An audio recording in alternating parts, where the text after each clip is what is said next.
How's it, Hawaii? And welcome to another edition of the Weekly Dose. I'm Brooks Bear. I work here at the Department of Health. In just a moment, we're going to have an exciting guest for you, someone who's going to walk you through all kind of interesting data on a dashboard that you can pull up right there on your computer. But before we get that, I want to share some news for you. Dr. Elizabeth Char, the director here at the Department of Health, recently announced that she is going to give the neighbor islands, the counties of Kauai, Maui, and the Big Island of Hawaii, some autonomy in deciding how they want to proceed in the vaccination process. Each island has its own unique characteristics. There are characteristics unique to each island as far as population density, the healthcare resources in the various counties, and the enthusiasm for vaccine. So Dr. Char has decided to let each county proceed at its own pace, and you'll be hearing more from the counties about that in the coming days. Also, on Monday, the 5th of April, the island of Oahu, Honolulu County, will be expanding its vaccine eligibility to include more essential workers. Come Monday, April 5th, if you work in construction, banking and finance, communications, in retail, media, clergy, or transportation and logistics, you'll be invited to go to hawaiicovid19.com. Look for the registration tab in the upper right-hand corner of the hawaiicovid19.com webpage and open up the registration site, and you will find a whole bunch of opportunities where you can click and get a link to a vaccination registration page. So there's our bit of news. Now let's move on to today's guest. And joining me now is Josh Quint. He is an epidemiologist here for the Department of Health in the Disease Outbreak Control Division. A lot of people call him Dr. Quint, but I just call him the data guru because he knows all kind of fun stuff. Josh, thanks for the time. We appreciate it. Thanks. Great to be here. Now, before I started at the Department of Health, I was really interested in, what's going on in COVID, how is it spreading, and fairly quickly the Department of Health put up information, but it started really simply with just kind of case counts and, new case counts per day, how many counts we have, cumulative, how many counts there are. But my goodness, the information you guys now provide has really grown. I guess that's out of need. That's right. There's been, since the beginning, there was a lot of interest in first the numbers, but then also, well, who are these people? Where are they? What is putting people at risk? What are their age, demographics, location? And so we've been really trying to provide that information as much as possible in a very accessible and timely way. How does the Department of Health use this information? Because as a member of the public, I can see why it's interesting. And I hope that's why people are going to go to your webpage and check it out. But this information is critically important in guiding decisions, yeah?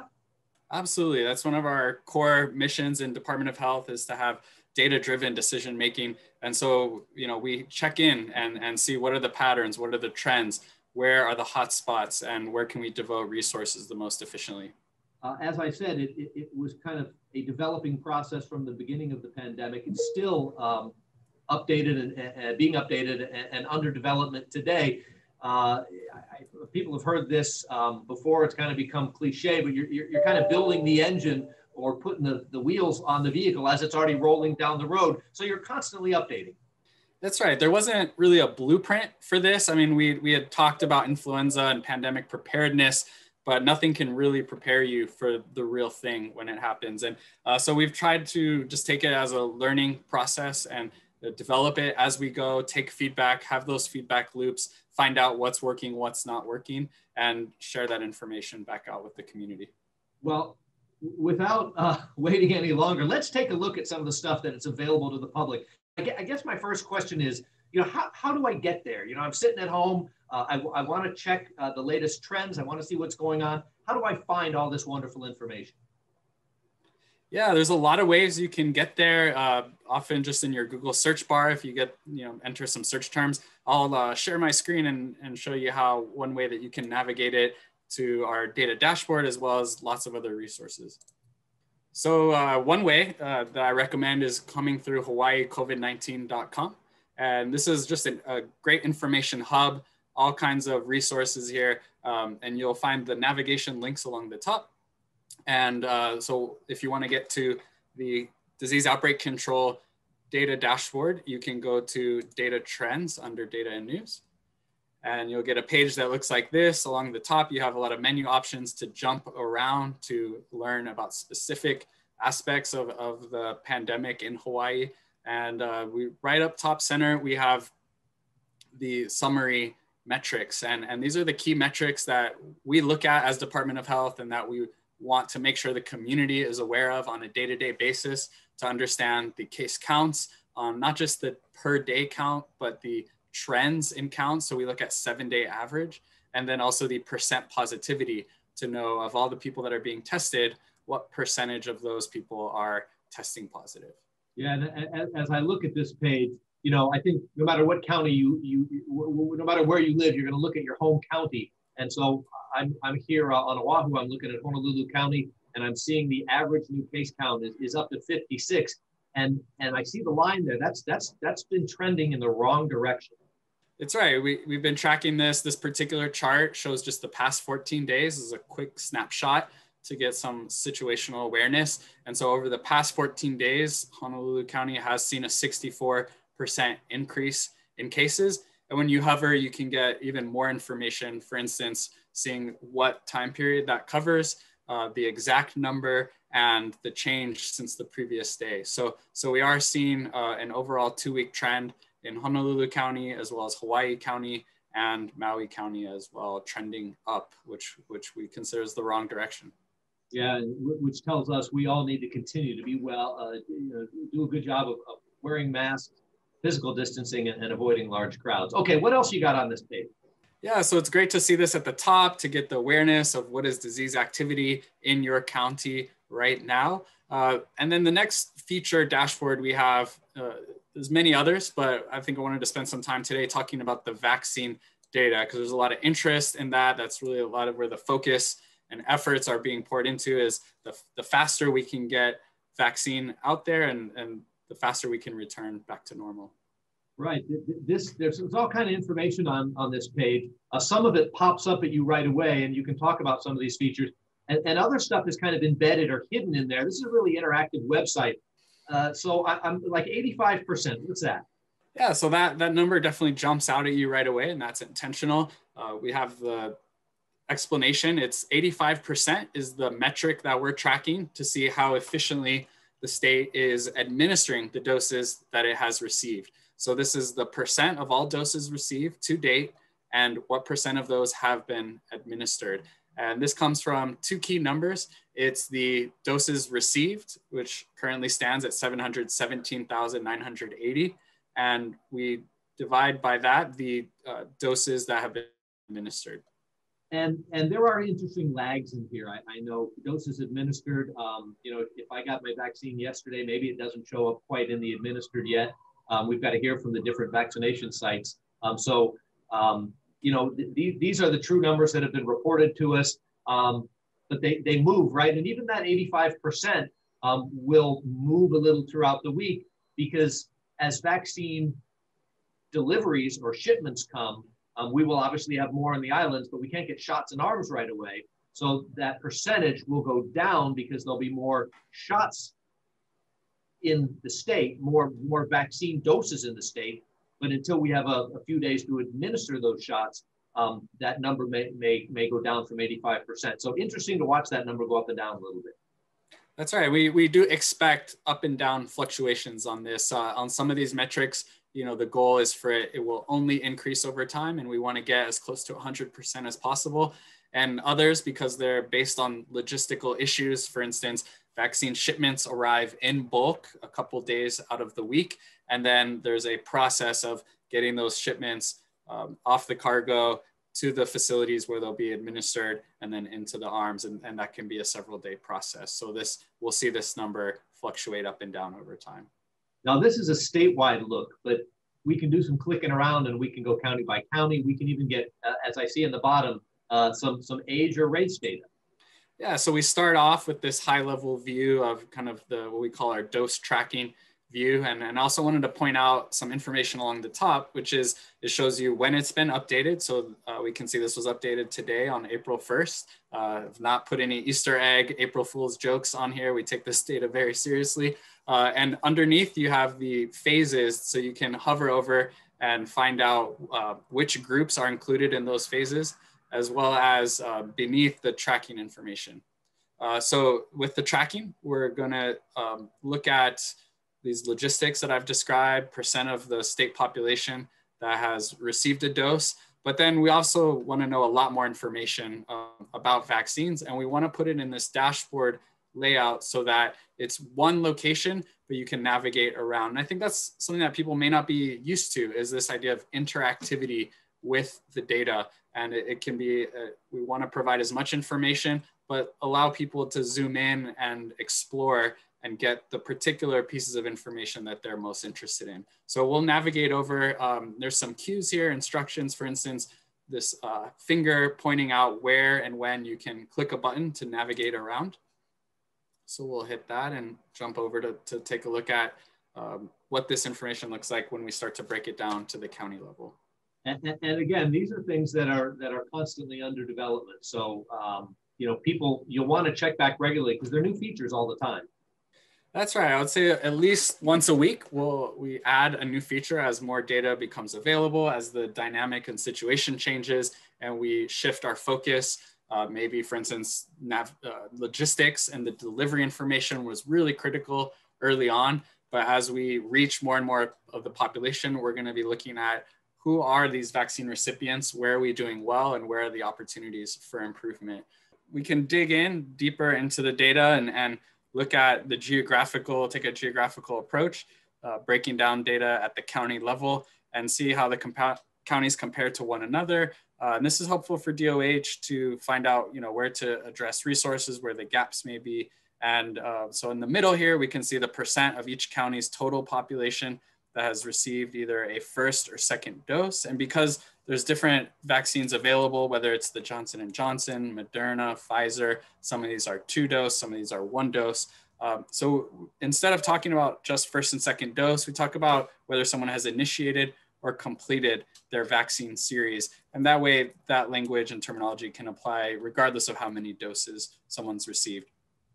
So in this case, we can see for Hawaii County, 27.7% has initiated their vaccination, and then 15.6% of that county's population has completed vaccination, either by having both doses of the Moderna and Pfizer or just a single dose of the Johnson & Johnson.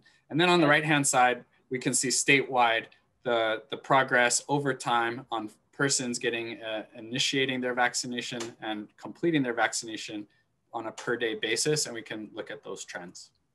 That's interesting. There's another category down below that says age.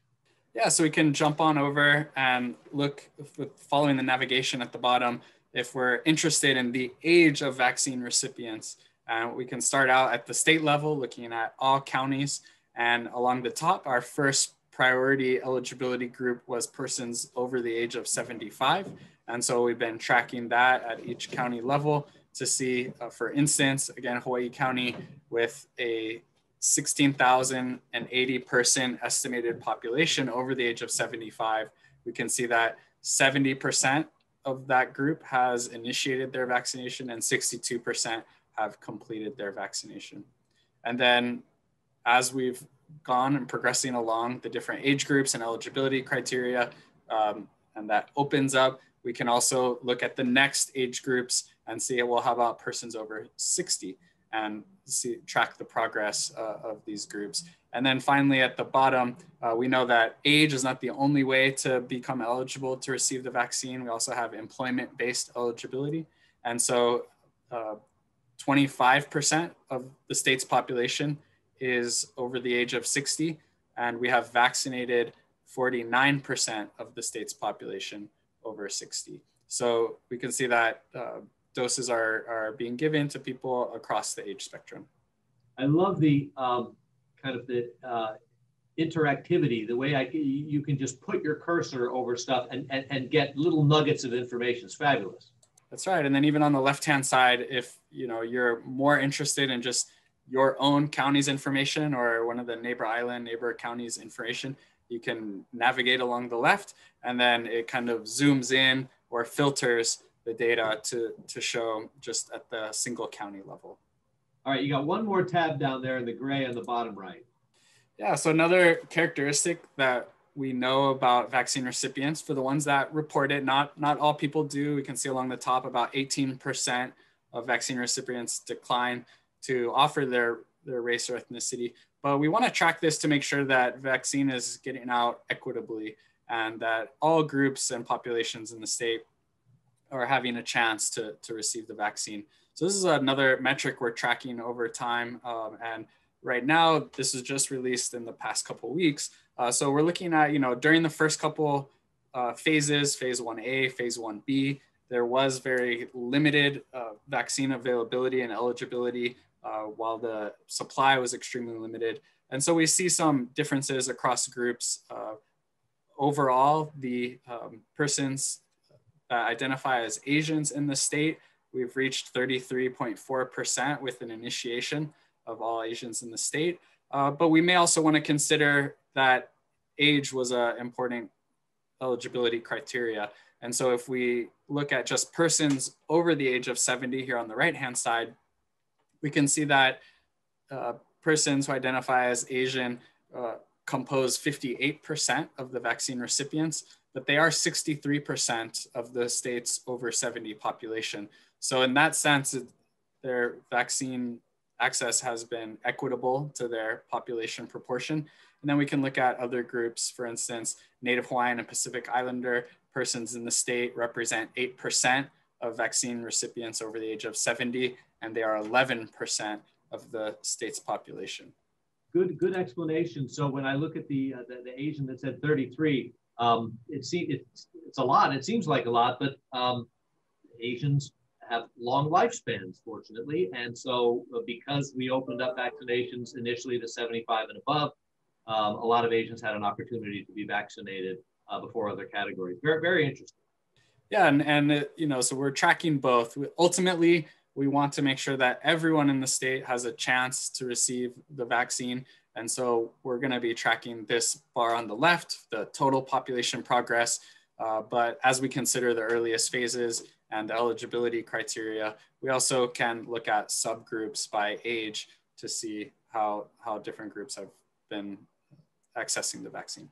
Yeah, interesting and really informative, because this helps guide the vaccination process, because it tells us where we need to do a better job. There are certain populations that we need to do a better job in reaching out to and giving them information about the vaccine, and then offering them opportunities to be vaccinated. What wonderful information. And this is just one of this really is just one of the pages that is available on the dashboard. You scroll down, there's just all kind of stuff.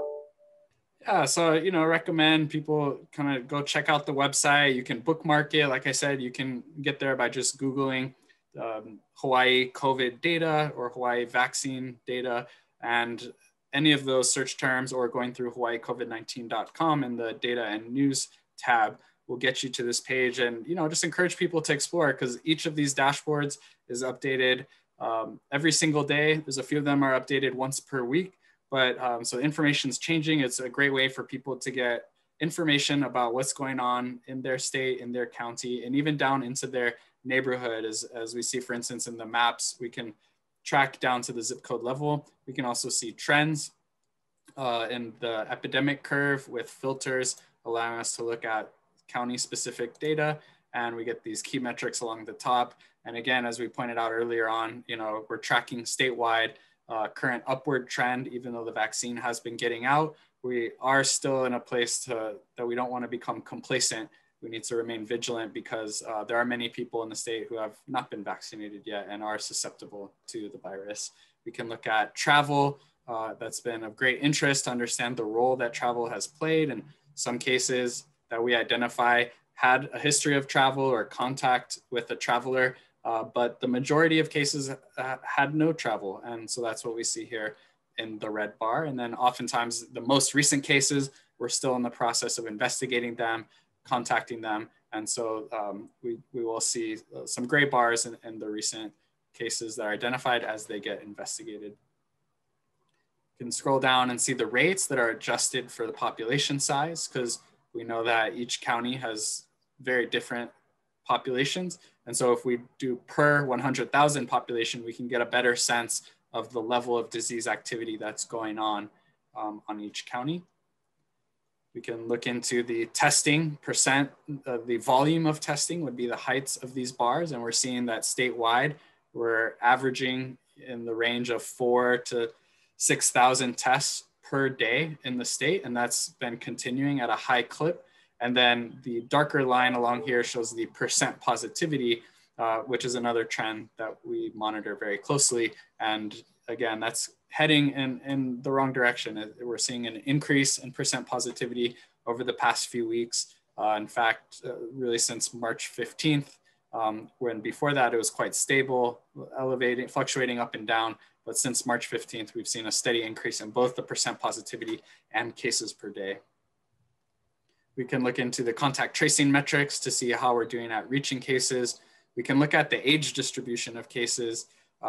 Particularly useful information here is looking at the outcomes and in what age brackets and age groups are the deaths and hospitalizations occurring.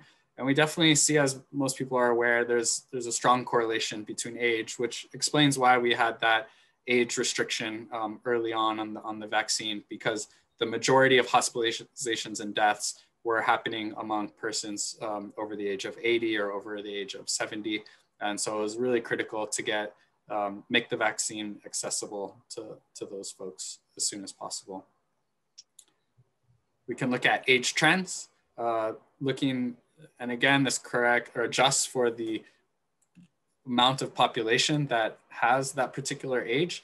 And so while we have seen a lot of persons over the age of 65 getting vaccinated, we are seeing an increase in the rate of cases in that group that is still concerning. But over the course of the pandemic, the 18 to 44-year-old group has had the highest case rates. And then last thing I'll highlight here is the race ethnicity comparison, looking at the cumulative cases over time by race ethnicity and how that compares to their share of the population, just as we did when we were looking at vaccination. And actually, sorry, I'll put one more plug in here for people to wear their masks. Hawaii has done incredibly well, averaging over 90% of the population that's been observed wearing their masks. And that's something we want to continue to encourage as long as there's still disease transmission, disease activity happening in the state. Masks are still going to be an important protective tool in addition to getting the vaccine, distancing, washing your hands, and everything that we've been doing since the beginning. He's our data guru, everybody. Josh Quint, thank you so much for spending so much time.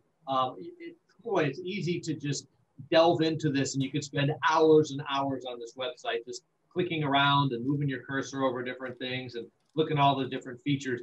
Great information. No wonder you are up so late at night and so early in the morning working for the people of Hawaii, getting all this together.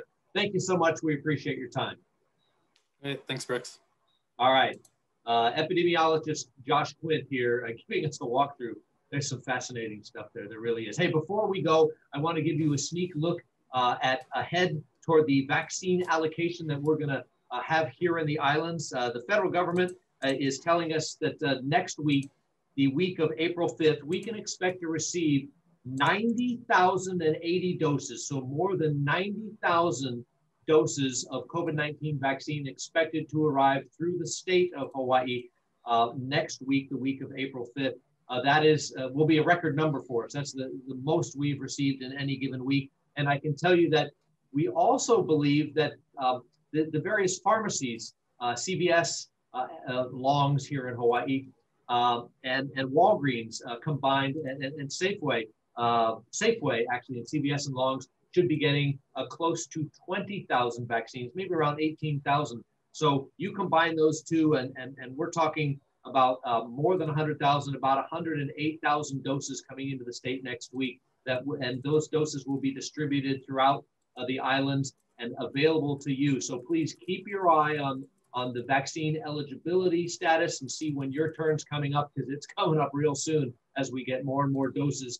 The best place to go to stay up to date, to find out where you can be vaccinated, and to look at the wonderful information that Josh Quint just showed us is go to hawaiicovid19.com. It is your one-stop shopping for all things COVID here in the state of Hawaii. Thanks so much for all your time, everybody. It was a long one, but it's fascinating stuff. We will see you next week here on the Weekly Dose. Until then, please, let's get that curve to go back down. Let's all mask up, maintain physical distance, and avoid those crowds. Aloha, everybody.